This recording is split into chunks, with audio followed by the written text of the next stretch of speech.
Mr. Reeves taken June 2015, Exhibit 6, being the x-rays taken of Curtis Reeves June 2015, both stipulated to by the state. May I approach the clerk? You may.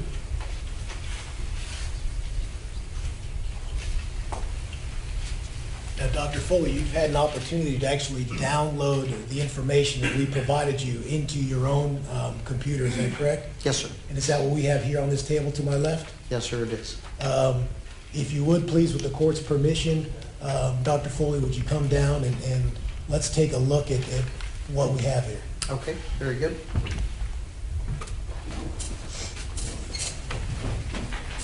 Excuse me, Judge.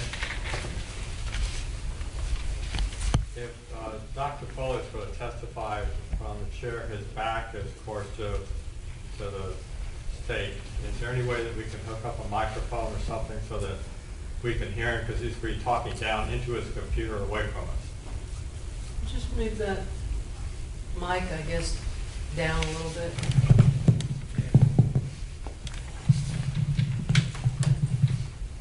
Okay, now, Dr. Foley, you've had an opportunity to look at both X-ray images and MRI, is that correct? Yes, sir. And what is the difference between an X-ray and an MRI? So an X-ray basically is one of the oldest imaging studies around. X-rays have been known for over 100 years. An X-ray basically is a form of invisible light, and it was discovered that if one focuses an X-ray and shoots it through a body part, say with a film underneath, it can record images of the human body. So basically, an X-ray shows us bones very well, allows us to see if there is a fracture or a dislocation, allows us to see if there are arthritic changes of the bones, and it's a common imaging study even today. X-ray does not show certain things, though, like you cannot see the spinal cord on a spine study. You do not see the disc. You do not see the spinal cord or the nerve roots. So if we want to see those types of findings, we need to go to a higher imaging study, which would be an MRI, which stands for magnetic resonance imaging, sometimes referred to as MR, magnetic resonance. And it basically is not an X-ray study. It doesn't use ionizing radiation.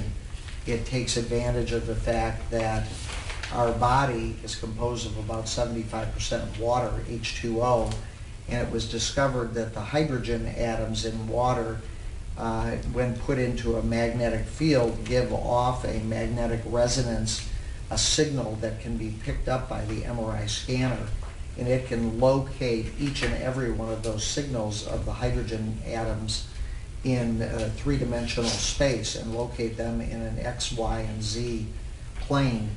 And so from all of this information, very accurate images can be constructed of the human body. So for the first time, we can accurately see the discs, the spinal cord, the nerve roots, brain tissue, all sorts of things that we couldn't see before on regular X-rays. So as you said, in this particular series of studies, we have X-rays and MRIs to look at. Okay, and you've arranged them in kind of a logical order, is that fair to say? Yes, sir. Where are we going to start? Well, we can start right up at the top. I've got them labeled 1 through 11, and so we can look at, first of all, the hands. You know, let me ask you something before you get there. If you could pull back a little bit, please. What is this writing we see on the image, up on the left and the right-hand side? Yes. So let me focus in on this.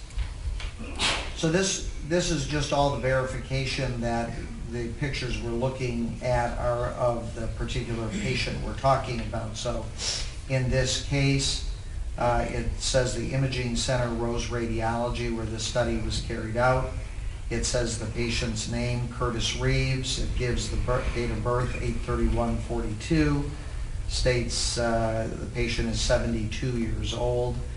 And then over here, this is telling us the date of the study. So this study was performed on 6/8/15, so June 8th, 2015.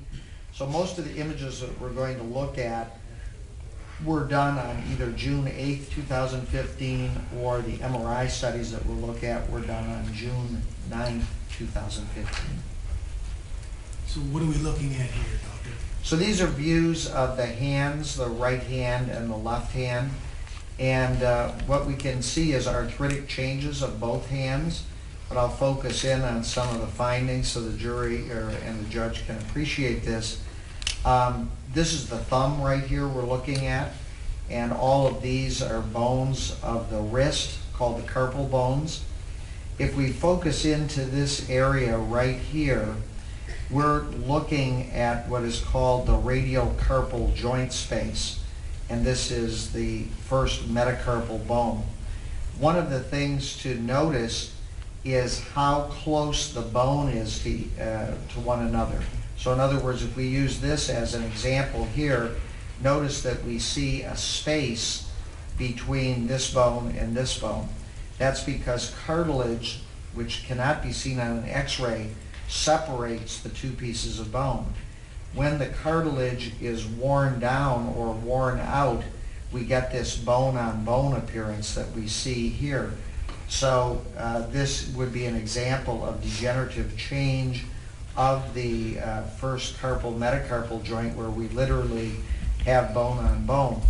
Also realize that bone reacts by, when it develops degenerative change, by trying to thicken up the bone, and the thickening of the bone causes the bone to appear denser on x-ray, and dense bone will look white. So if we look down here at the radius, so we're right at the wrist, this is the radius, this is the ulna, notice that the bone is very white here. That is sclerotic bone or thickening of bone.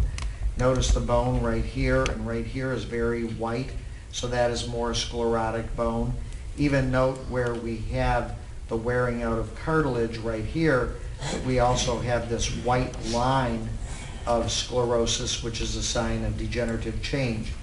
As we look at the other bones throughout the body, or throughout the hand here, and this is the right hand, we can see narrowing of the interphalangeal joints. So the interphalangeal joints are the various joints of the fingers, and that narrowing is degenerative change there as well. White sclerosis is degenerative change. So this patient has degenerative change, particularly at the so-called DIP, distal interphalangeal joints, which are the distal most aspect of the joint spaces of the hand. So, and the left hand has similar findings. If we go over here to the left hand, notice we have narrowing of the various joints of the wrist, narrowing and degenerative change of the first carpal metacarpal joint, and then as we go to the interphalangeal joints, we see arthritic changes with sclerosis and narrowing of those joints. So basically both hand films show degenerative changes, both left-sided and right-sided, involving the carpal bones and also involving the interphalangeal joints. And so when you say degenerative changes, what are you talking about? So degenerative change is sort of a broad umbrella term to refer to wearing out of the joint space. So we know as we age, we have been moving our body parts for years and years, and that can lead to those joint spaces and those various body parts to wear out. And that wearing out process is called degenerative change. So, you know, an analogy compared to like a tire of a car, if you just put a new set of tires on your car and drove the car for 10 miles and then checked the tread on the tire, it would be fine. Nothing much would be happening after 10 miles. But if you check those tires after 40,000 miles, the tread would be worn down to some degree. So that would be degenerative change in a way, or wearing out of the tire. same kind of process is going on inside the human body, where we're slowly wearing out our various body parts over time. Now, would you agree or disagree with me that those changes happen over a period of time and not overnight or maybe within a year or so?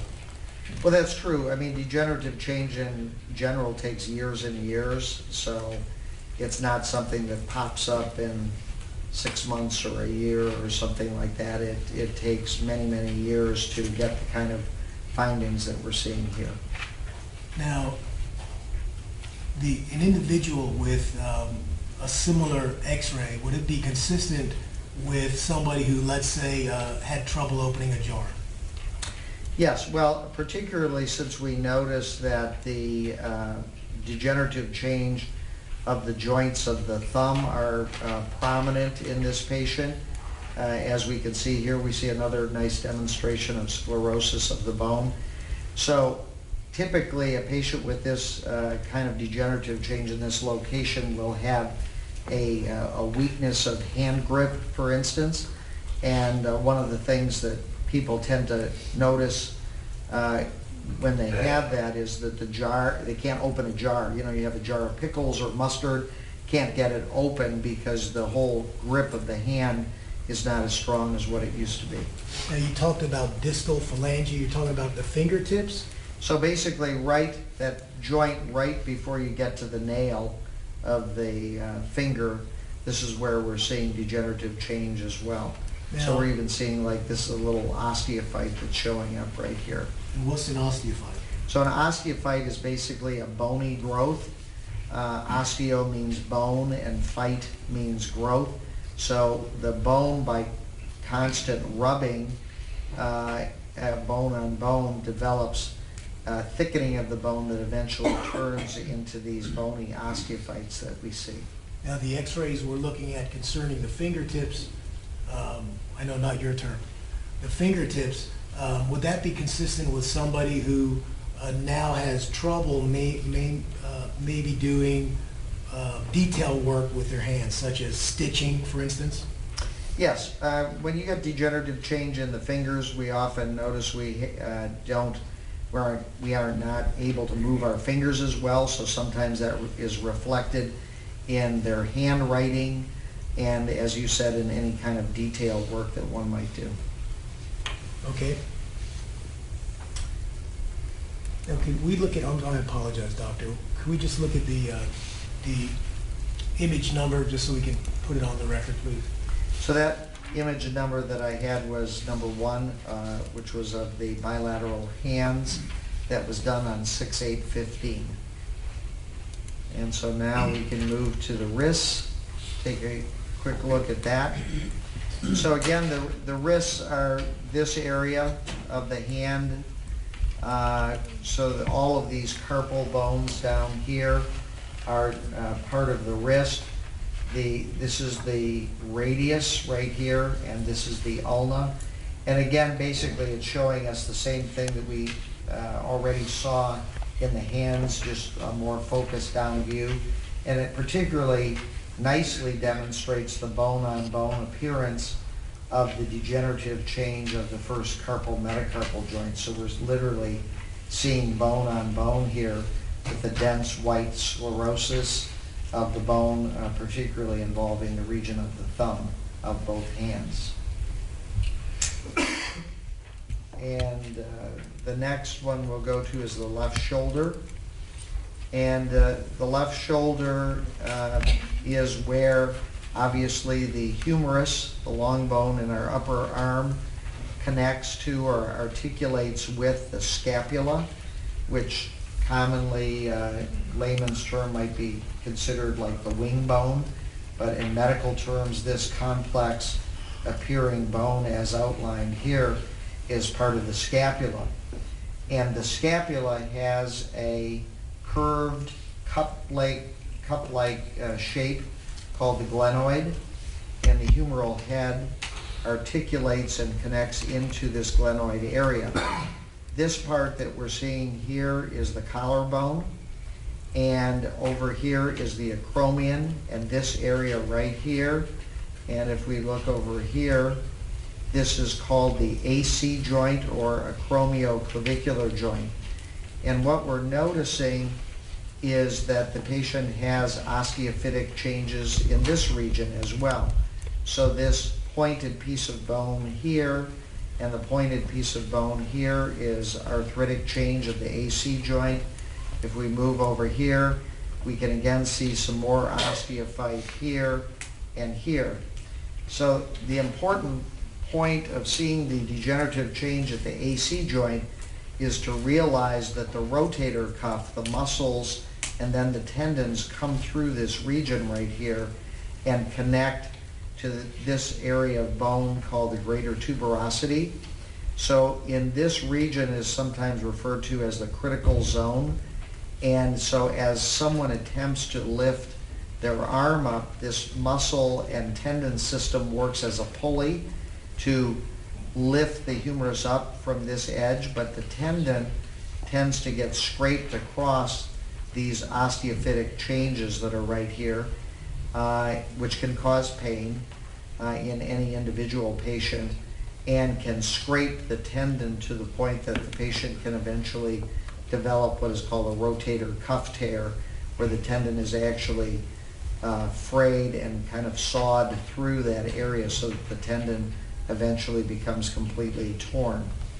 And what we're looking at, again, the same sort of question in terms of time period. Is this something that's degenerative in nature, that happens over a period of time, and not something that is the result of an acute injury, for instance? That's true. Again, all these degenerative changes that we're pointing out typically take years to form. This is not something that you get in a relatively short period of time. So this is the left shoulder.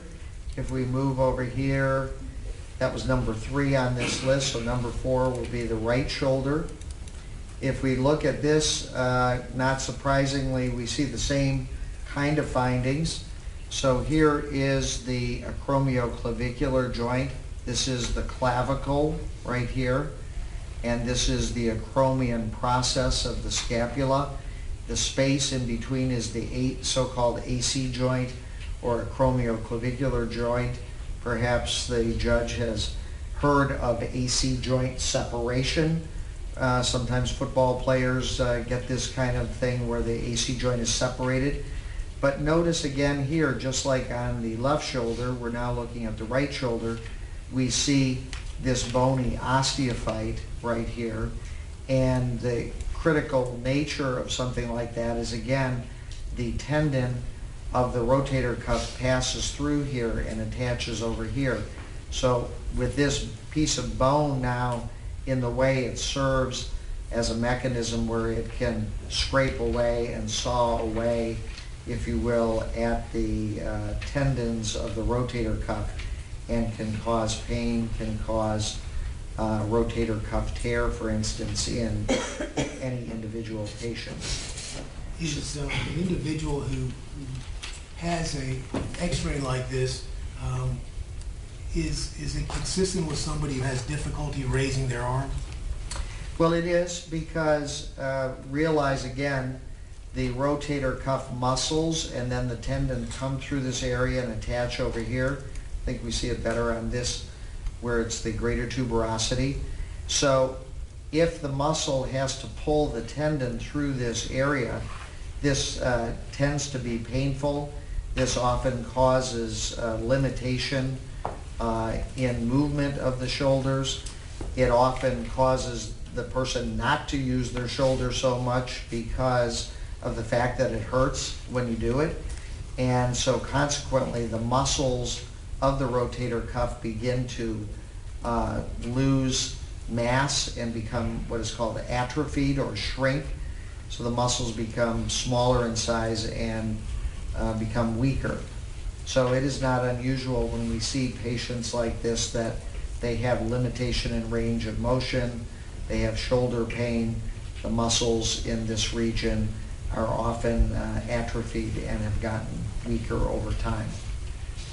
And in older patients, would you expect some atrophy, whether or not we had such an acute, is that also called a bone spur?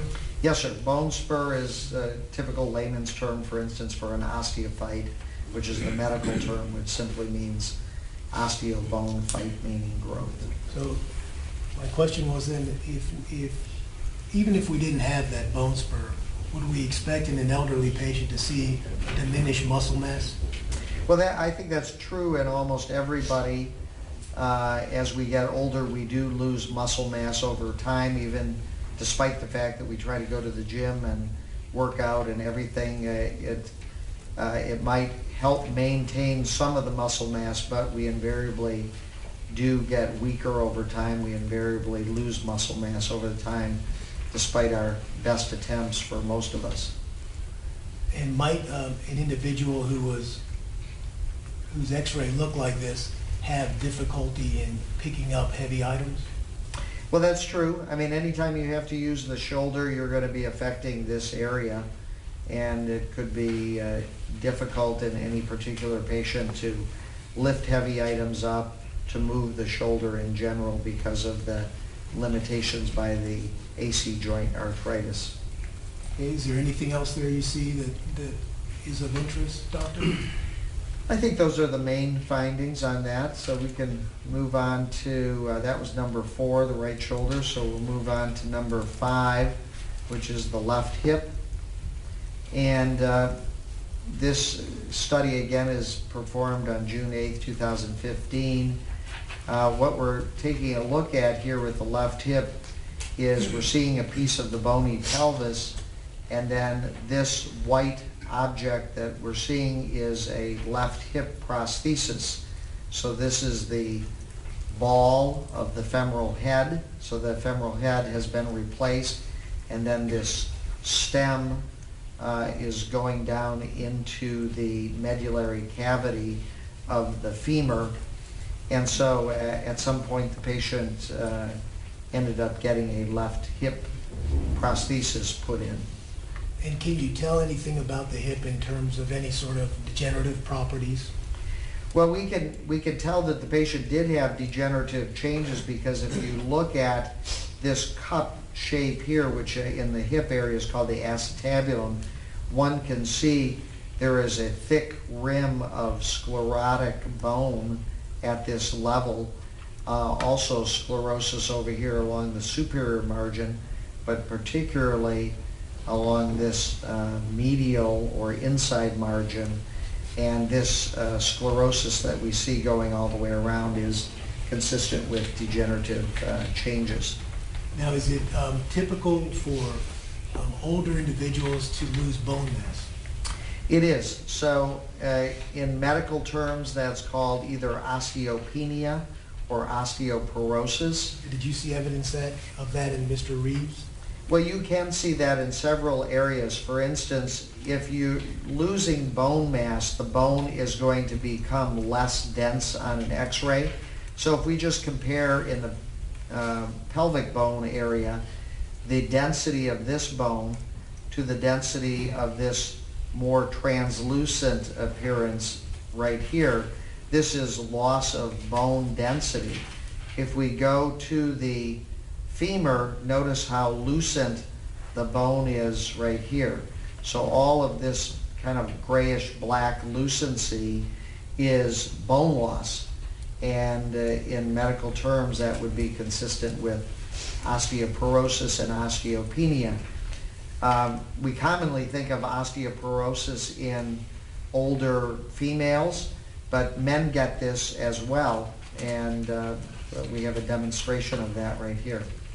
Does that explain why a 20-year-old and a 70-year-old can both fall from 3 feet off the ground hip level, and the 70-year-old breaks his hip and the 20-year-old doesn't?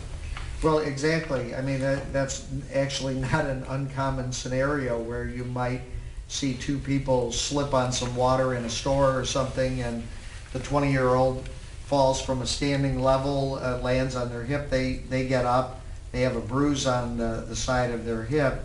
The older person doesn't get up because they broke their hip. And the reason that occurs is a combination of factors, including degenerative changes and including osteoporosis, that can make that area more easy and more fragile, and can break on an easier basis. Okay, so that was the left hip. Now we'll go to number 6, which is the right hip. Now in the right hip, we can see the patient has not had a hip replacement yet, but so we get to see in the native hip the type of degenerative changes that can occur. And so here, just to go through the anatomy a little bit, this is called the femoral head right here. This is called the greater trochanter. This is where tendons attach from the muscles in our thigh. Right here is the hip joint. And notice that we again have this finding of this dense sclerosis along the 11 o'clock, 12 o'clock, 1 o'clock region of the acetabulum. And again, the acetabulum is the cup-like shape of the where the femoral head fits into the pelvis. So, and it makes sense that we would see something like that in this region because as a person is standing, they're putting a lot of pressure on the upper aspect of the acetabulum, and so the bone tries to add additional bone density, which creates a sclerosis, but is also a form of degenerative change.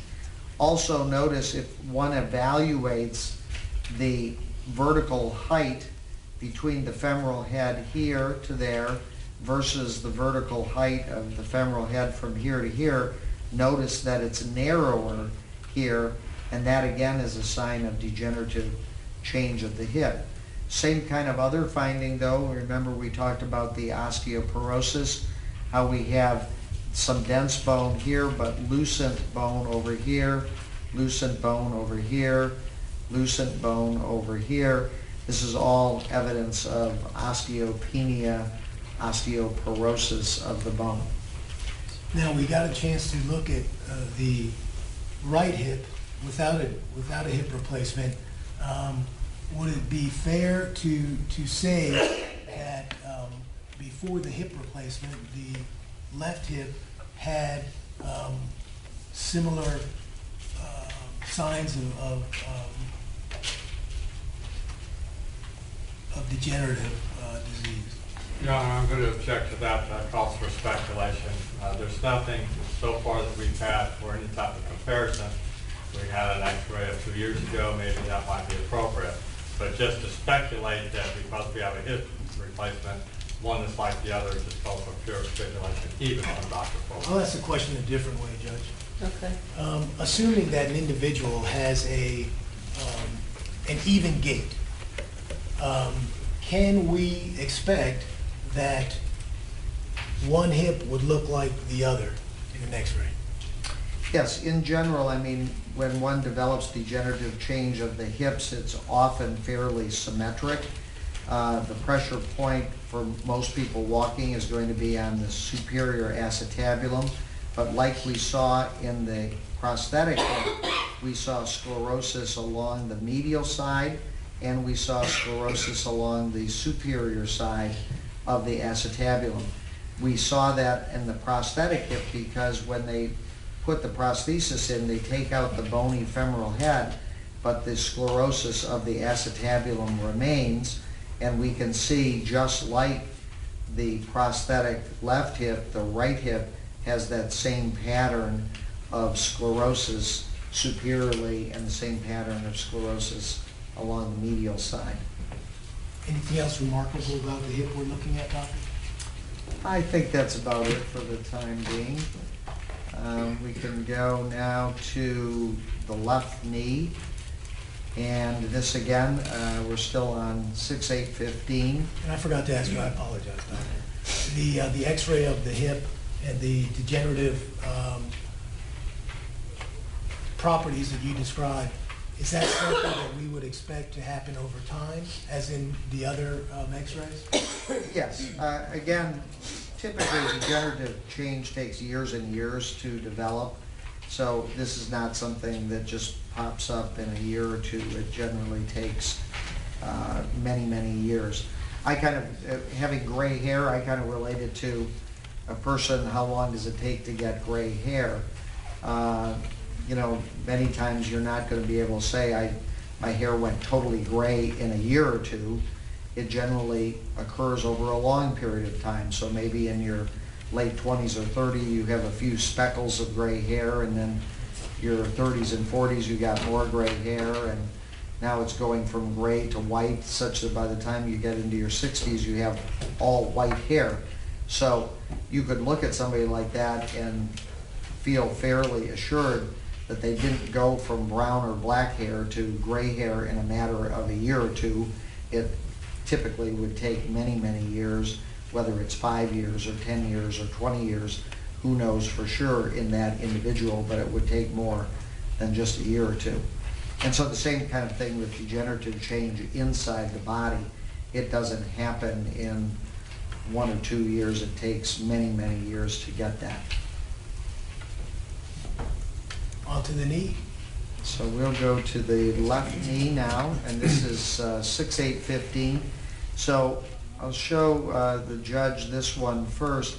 This is so-called standing views of the knees, with the person standing up and the x-ray plate behind their knees, and the x-ray is shot straight through. So this is the left knee over here. This is the right knee over here. Just to go over some anatomy, this is the femur, which is the long bone of our thigh, coming down to form part of the knee joint. This rounded piece of bone is the kneecap, or medically called the patella, right here and right over here. The two bones that are seen that go from the knee joint downward, the larger bone is called the tibia. Commonly people call this the shin bone. Sometimes we accidentally run our tibia into the coffee table or something like that, and this is that major, larger bone. The smaller bone out to the side of our calf, both left side and right side, on the outer side, is the fibula. And so these are the two bones of the lower knee joint. So the knee joint is actually this part right here, where the femur bone comes together with a joint space, and then the tibia here and the fibula here. And what we're seeing basically in this is that we're seeing the medial knee joint, medial meaning the inside of the knee joint, is narrowed. It should be wider than this. And if we compare to the lateral knee joint, it should have a nice vertical height like this, but right here it's narrowed both on the right side and on the left side. In addition, we see sclerosis, this white thickening of bone along the tibial plateau. This whole area is called the tibial plateau here. And we've already learned that the buildup or thickening of bone is called sclerosis, a sign of degenerative change, and losing the vertical height of the joint is also a sign of degenerative change. And so the patient has a pattern that's typical for developing degenerative change in the knee, and that is it's affecting the medial side of the knee joint. And the court may not know that in most people it's the medial side of the knee joint that wears out first in almost all people, and that's because just the angle of the way the femur comes down when we stand, we put most of our weight on the medial aspect of the knees, and thus we tend to wear out the medial aspect of our knees faster than the outer or lateral aspect. And so it's quite common not only to get the degenerative bony changes like we see here, but also to get tears of the meniscus, the cartilage that fits in between these two bones. So the court may have heard of medial meniscal tears being discussed in other patients, other cases, and this is the reason why, is this is the area that gets the biggest workout. If we look at the side view or lateral view, and again we're looking at left knee here, notice that we see this patella from the side, the kneecap, and notice that we see the patella lying very close to the femur, to the femoral condyle, almost bone on bone. Now realize the bone of the femur is capped by cartilage and the back of the patella is capped by cartilage. So when one has degenerative change, the cartilage wears out and this bone on bone appearance begins to occur. And notice, if we want to see an osteophyte here, this pointed piece of bone right here is an osteophyte, bony overgrowth. So when this person is moving or walking, this patella would be rubbing bone on bone in this region, and this osteophyte would be scraping on the cartilage and on bone. A kind of finding that we all can get when we get to be in our 70s, just from the use of our legs and our knees over time. So that was the left knee. If we go to number 8, which is the right knee, again, we already went over this front picture, the standing view, where we see the medial right knee joint narrowed. But let's look at the side view for a second. And again, in this view, notice that the patella is high riding. That means we'd like to see this patella down more along this region. In other words, the top of this patella should be sitting down here more. And it's not, so one might question whether the person has had some previous injury to the tendons attaching to the patella. That would be the quadriceps tendon up here attaching to the patella and the patellar tendon down here. Nevertheless, we can see this bone-on-bone appearance just like we saw in the left knee on the right side, a sign of degenerative change of the meniscus. So basically we have degenerative change of both knees involving the medial knee joint and involving both what are called the patellofemoral joint, meaning the patella and the femur are narrowed in that area, thus called the patellofemoral joint. Now, would you agree with me that we can't see pain on an x-ray? That is correct. We can see the anatomy on x-rays and MRIs.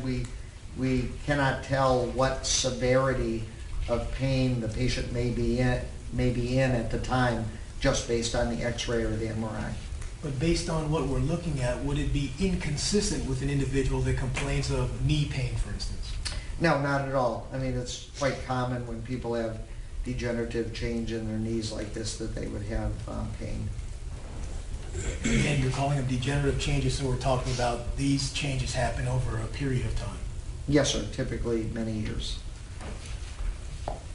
We then go, so at this point we're going to go from the 6, 8, 15 studies. We've covered all the regular x-ray studies, and now number 9, 10, and 11, we'd be covering the MRI cervical, MRI thoracic, MRI lumbar, done the next day on 6, 9, 15. Should we keep going and go to the cervical now? Let's do that. Okay. And before we go to the cervical, I noticed there looks like 6 images. How does a radiologist actually look at MRIs? Do they do it just in still images? Okay, well, I'll show you. Just as an example, I'm popping up this still image, and we'll go more thorough to explain it about what this side view or sagittal view is and what this axial view. But if you'd like, I can just bring up the whole study so that the court can see how one would analyze a study. If you would, Doctor. Is that okay? So if we open up this study, basically we can see all the different images that were performed on this exam. We can see that 9 survey images were done, then 15 sagittal images, so-called T2 weighted, which makes the spinal fluid white, 13 sagittal or side view, so-called STIR or STIR images, which allows us to see fluid signal particularly well. 13 T1 weighted images where the spinal fluid is black, and then 28 axial images. So to show the court how one might evaluate this, if we press on the sagittal images and make this larger so we can see it, notice when we first start looking at the side view, and just for orientation, this would be the person's chin here, and this would be the back of the neck over here. We're not really seeing any cervical spine yet, and that's because this initial image is taken off to the side, and then as we move forward, we're beginning to now cut into the cervical spine. Now we're into the mid-cervical spine, where we can see spinal cord, and as we cut through, we're cutting out of the cervical spine, getting to the opposite side of the neck. So just toggling through this, there's certain things that we can see. What we're noticing here, and if I zoom this up a little bit, this tall vertebral body in the cervical spine is called C2 or cervical 2, and then from there, once we identify that, we can count down to C3, cervical 4, cervical 5, C6, C7. One of the first things that we can notice is if we look at the back of the disc, we can see some discs are flat, like this disc at C2-3, and some discs are sticking out, like we see at the C5-6, C6-7 levels. So let's go now and look at an axial view. An axial is a cross-sectional view, and so if we look at that, we're now seeing, I'm going to bring this down a little bit. We're now seeing both the axial view and the sagittal view. The sagittal is the side view, the axial is the cross-sectional view. And if the court notices there's a line coming through the spine right here, and as I rotate this, this line moves. So this line is telling us what level we're cutting through which disc. So if we bring this line down to where the disc is the biggest, right here, and let's bring that over here, and let's adjust it a little bit like that. So what we can see here is that the disc is sticking out, coming very close to the cord, and the disc is sticking out here.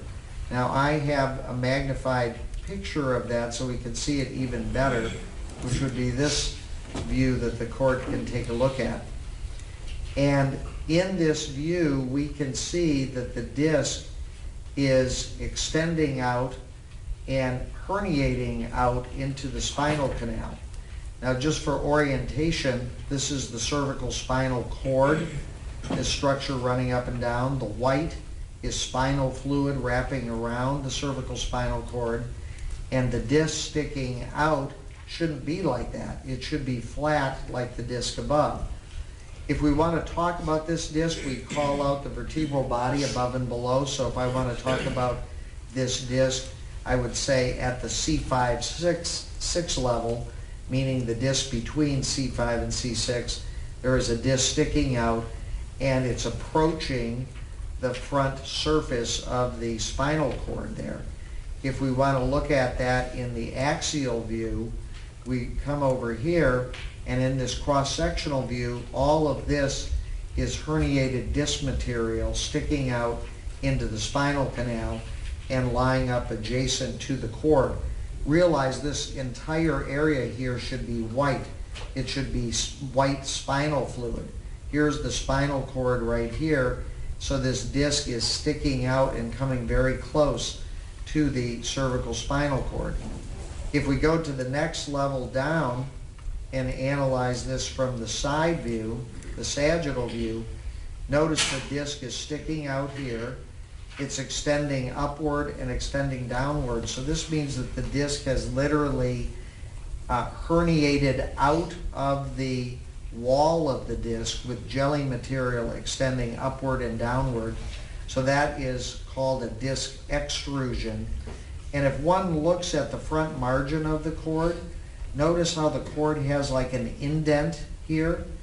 That means, and that tells us, that as this person flexes their neck forward, the cord bends over these regions, and the herniated disc has literally caused an indent into the cord in this region. If we look at it from the axial view perspective, notice how close the herniated disc is to the front of the cervical spinal cord. There's virtually no white spinal fluid here separating the back of the disc to the front of the spinal cord. And so those are the two most important features on this study. However, there's a lot of degenerative findings. For instance, the court may not know that the disc should have a white-looking center like we see here, but notice all these discs are black, black, black, black. All of the discs that are black like this mean that they've lost the water content in the disc. So all of these discs should have a grayish white center to them. That loss of water content is a sign of degenerative change of the disc, where fluid has leaked out of the disc over time. And Why is that important, doctor? well, it's just a sign that this person has multi-level degenerative disc disease changes up and down the cervical spine, really sparing the C4-5 disc, but all the rest of the discs are all degenerated. If we want to see a nice example of an osteophyte, here is a bone spur sticking out here, bone spur sticking out at this level, bone spur over here at C6-7 sticking out, and in the back we have these herniated discs sticking into the spinal canal. So these findings are very significant because in general it is thought that the cord does not like being touched by anything except spinal fluid. So when you have these findings sticking out into the spinal canal, touching the spinal cord and lying near the spinal cord, this can cause symptomatology for a patient. This can cause weakness of the upper extremities for a patient. And when you say symptomatology, what do you mean? Well, symptomatology meaning pain, tingling, numbness, things of that nature would be the kind of symptoms one can get. Okay, what do we have next? Okay, so we're going from the cervical spine, which was number 9, MRI cervical spine. We'll go to the thoracic spine. So the thoracic spine, as the court probably knows, the neck is called the cervical spine. We've got 7 cervical vertebral bodies. The mid-back is the thoracic spine. There are 12 thoracic vertebral bodies. These are where our ribs are attached to our thoracic vertebral bodies. So we know we have 12 ribs on each side, and we also have 12 thoracic vertebral bodies where the ribs can attach. The key finding here, so there's lots of disc levels in the thoracic spine because there's one disc between each of the 12 thoracic vertebral bodies. But notice at first glance, all of the discs in the thoracic spine are black. They're darkened. That's called disc desiccation. So every one of these discs are degenerated up and down the thoracic spine. Notice that we have prominent osteophytes at some levels in the thoracic spine. But here's probably one of the more important findings is we have a disc sticking out in the mid-thoracic spine right here at T7-8, and it is immediately abutting the thoracic spinal cord.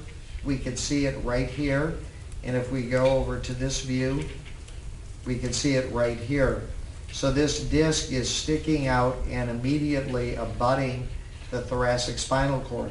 Again, the importance of that is just like in the cervical spine, this can cause symptomatology such as pain, weakness, tingling, numbness. It can also be a source of overall weakness to the person's back because of pressing on the spinal cord at that level. Now, we're looking at a still picture, a static image. Is that how it works in the body? Just the spinal cord just stays in one place? Right, well, that's an interesting question. Just like in the cervical spine or thoracic spine, obviously we need still images to get clear pictures of the spine and vertebral bodies and the core, spinal cord. But in real life, obviously, the neck flexes back and forth, the thoracic spine flexes and extends back and forth. So what happens is that this spinal cord actually moves and slides up and down within the spinal canal. And so the spinal cord itself can get scraped and roughened up by these discs that stick out. And we saw those two significant discs in the cervical spine and this one disc in the thoracic spine. So the point I think you're raising is that the spine actually moves, and so the spinal cord itself inside is going to be moving and scraping up and down against this, these discs and spur formation that sticks out. And that in and of itself can cause problems to the thoracic spinal cord and cervical spinal cord, leading to effects on the nerves that are contained in the spinal cord. So that's the thoracic spine, and then lastly we have the lumbar spine, number 11. And this was fairly remarkable because of this finding. So here's the lumbar spine. So we've covered cervical, where we have 7 cervical vertebral bodies. We've covered the thoracic spine, the mid-back, where we have 12 thoracic vertebral bodies. Now we're into the lower back. And for orientation purposes, these are the vertebral bodies. This is the lowest one in the lumbar area. This is called L5, then L4, L3, L2, L1, and then this is thoracic 12 here. So what I put an arrow on is this finding right here. There is a cystic appearing fluid collection in the lowermost tip of the spinal cord. So if we back up a section, probably most folks that aren't medical people do not know that the spinal cord itself ends typically at about the T12 or L1 level. It doesn't run all the way down to the lower part of the spinal canal. So if we look in this patient, here's L5, L4, L3, L2, L1. It's ending in the typical location of many patients where it's ending at around the L1 level. Some can end as low as T12, others go down to L1. But what we have is we have a fluid collection in the spinal cord. This is not normal, it's not typical. This is called a syrinx, and a syrinx is an abnormal fluid collection within the spinal cord itself. This can cause weakness because it affects the nerves running down the spinal cord, and we see this nicely demonstrated on the lumbar view at the T12 L1 level. And this is the corresponding axial view. And if you look at this for a second, here is the spinal cord, and this round hole essentially that we see in the spinal cord is the syrinx. So there literally is a cystic cavity in the spinal cord itself, which in general can cause weakness for a patient, sometimes incoordination of the legs, may even cause imbalance for a patient. Also look at the disc. We've learned to look for disc desiccation now. Look at the disc here. It's black, black, black, black. These lower two have a small amount of remaining fluid collection in the disc, so this is some residual hydration in the disc. But we have multi-level degenerative discs. These discs are not, even these down here, are not as white as what they should be. They should be comparable to the white spinal fluid, and they're not. So all of the discs have become desiccated to some degree. If we look at one last finding here, we're seeing what is called an annular tear, and the court has probably heard about annular tears before, where the outer wall of the disc called the annulus is torn, and this can be a source of degenerative change and may cause symptoms for some patients. So really, we took sort of a whirlwind tour up and down the cervical, thoracic, and lumbar spine and saw 2 large herniated discs in the cervical spine. We saw a disc sticking out and touching the cord in the thoracic spine. In the lumbar spine, we saw a cystic cavity in the lower spinal cord called a syrinx. We see multi-level degenerative changes up and down the lumbar spine, and finally we see this annular tear in the lower lumbar spine. This syrinx, is this a common occurrence? No, it's actually rather rare. They can be produced by trauma, and they can be congenital, but you know, if you lined up 100 people, you wouldn't hardly see it in 1 or 2 people of that entire 100-person population, so it's not a very common finding. From the appearance of the syrinx, is this something that would take time to develop? Well, it would. Even if it's trauma related, it takes time to develop, but something like this likely has been around for many, many years.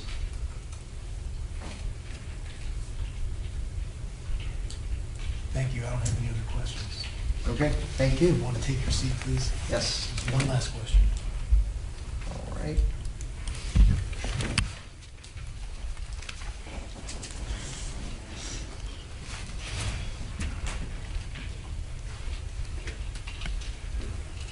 Now, the opinions you've expressed today, are they all within a reasonable degree of medical certainty?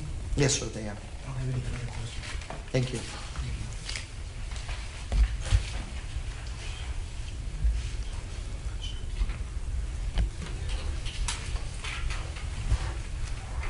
Cross? Yes, sir. Thank you, Judge.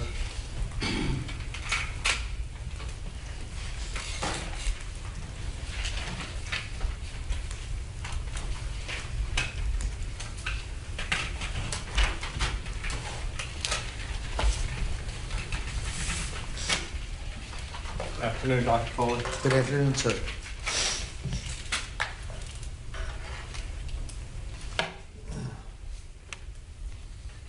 I'll go back a few minutes to the beginning of your testimony.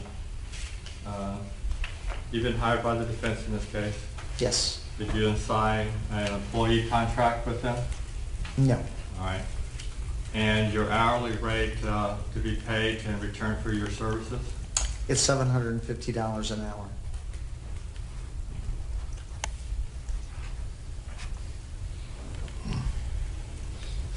And up until today, how many hours have you put into this case at $750 an hour? Well, the total bills, I think we talked about before, adds up to $5,000. $2,900 of that was review of the films, which are just flat fee charges. And then I had 2 one-hour conferences and spent about 30 minutes loading the films on the computer and selecting out the images. And then you have your time here today, Yes, sir. all right, which you haven't billed for yet. I have not. All right.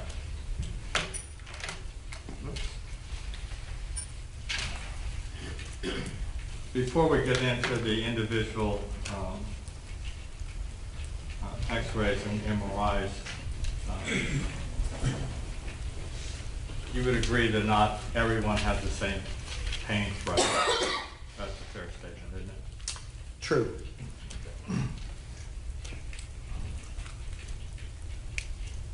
Prior to coming in the courtroom today, did you have an occasion to sit down with Mr. Reeves and conduct a medical history? No, I want to make that very clear to the court and the judge that as a radiologist, I read the films of people. So normally I'm not sitting down, meeting the patient, talking to the patient, examining the patient. Basically, my exam of the patient, as most radiologists, is looking at the film. So we're not sitting there tapping on knees or taking a history. We're reading the films of the patient. In this particular case, what was the years of the last films that you looked at prior to June of 2015 as far as x-rays of Mr. Reeves' hips, knees, shoulders, and fingers? Those were all June 8th and June 9th, 2015. Prior to that, what was the date and the years of the x-rays that you used to compare with the x-rays of June 2015?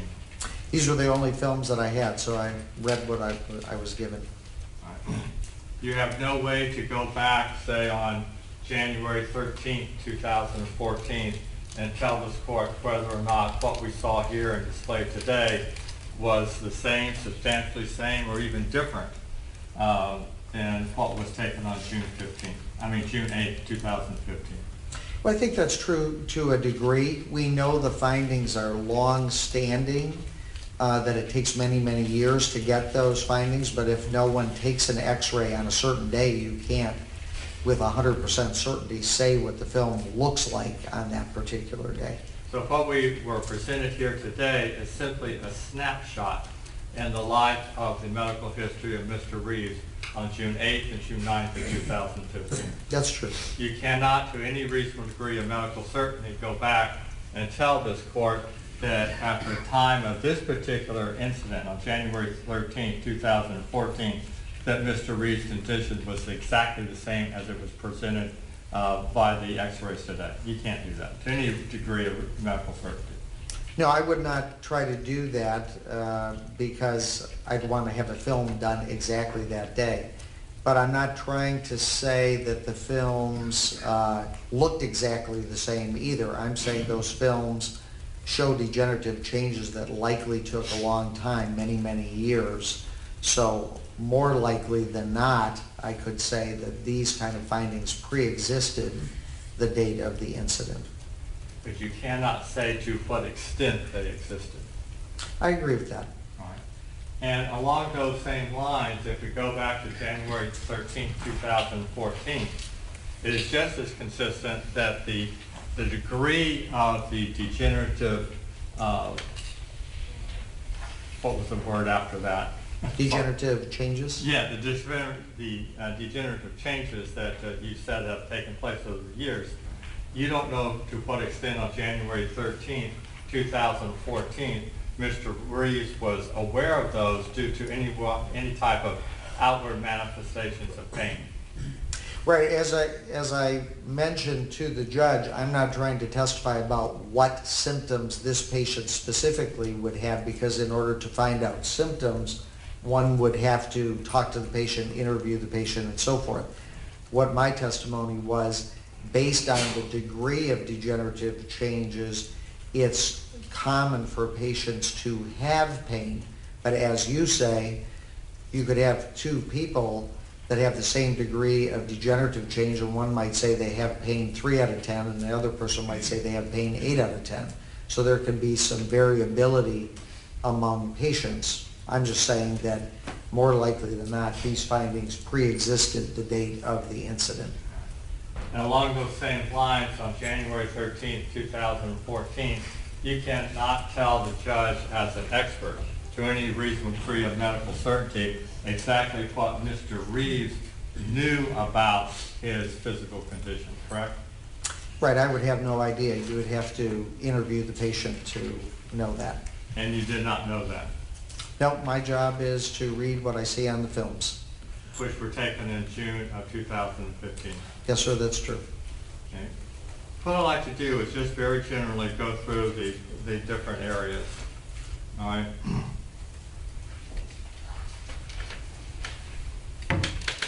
Maybe, I'm going to think about that a second. Okay. We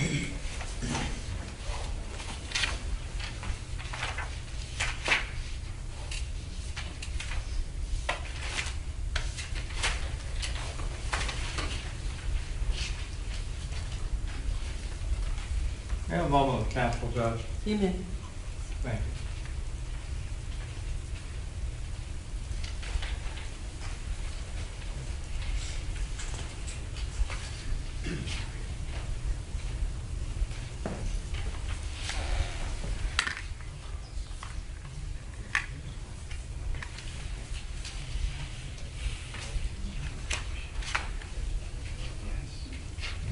Thank you, Judge. No further questions? Thank you. Any redirect? Judge, if I may.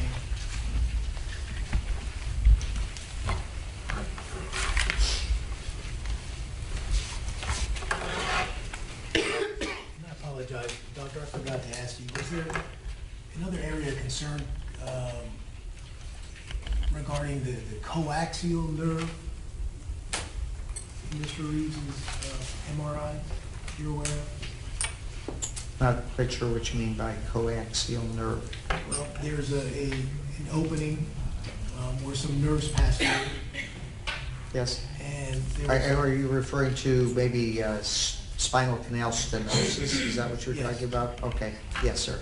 and did you identify any spinal canal stenosis in Mr. Reeves' images? Yes, sir.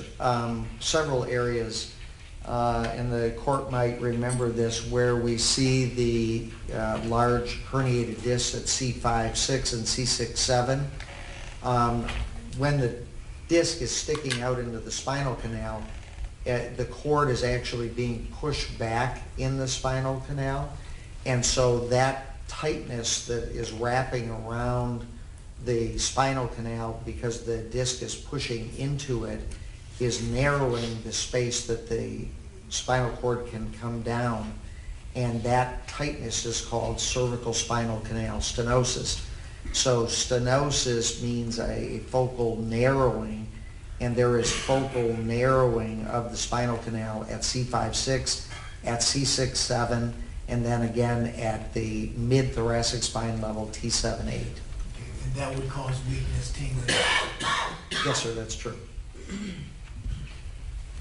Judge, since he brought up a new subject, may I just cross on that very You may. limited?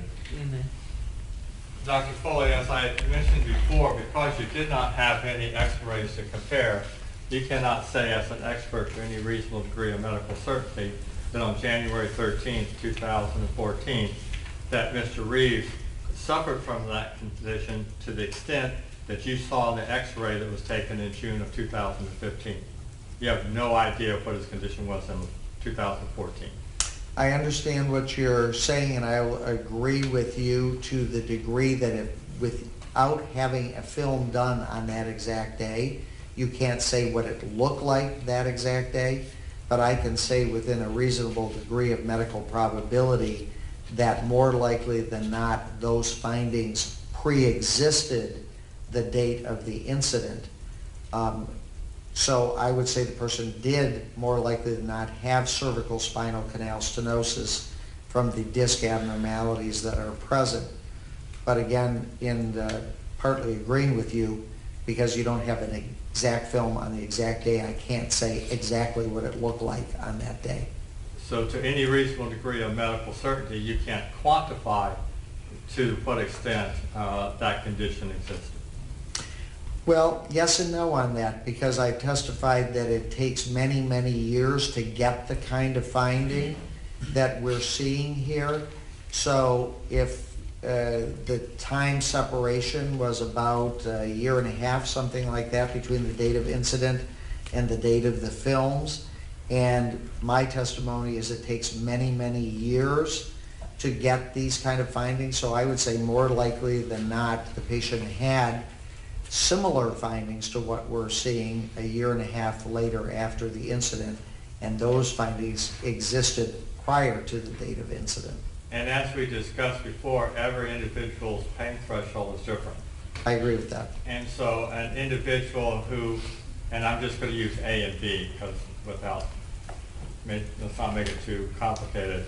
If you have a condition A and it gets worse to B, one person could have pain at A, but really another person could have no pain until they get to condition B, correct?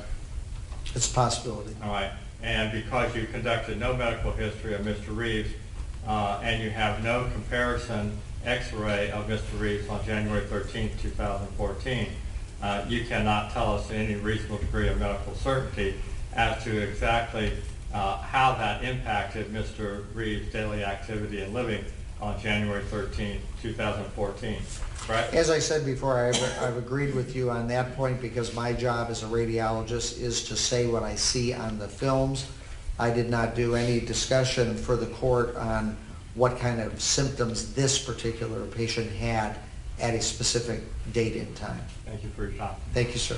And it's very short. But one thing you can be certain of is we're looking at an individual that's aging. Yes, sir. That's true. Nothing further, thank you. You okay with that? You just told me I was. Well, typically, we are. May this witness be released? Yes, you can be completely released, Your Honor. All right, thank you very much. Thank you, You're Judge. free to go. Thank you. Might just take a minute to take down my computer. Oh, yeah. That's Should we okay. take a little break? Yeah, it'd be a good time for a 10-minute recess. Let's be back at 3:12.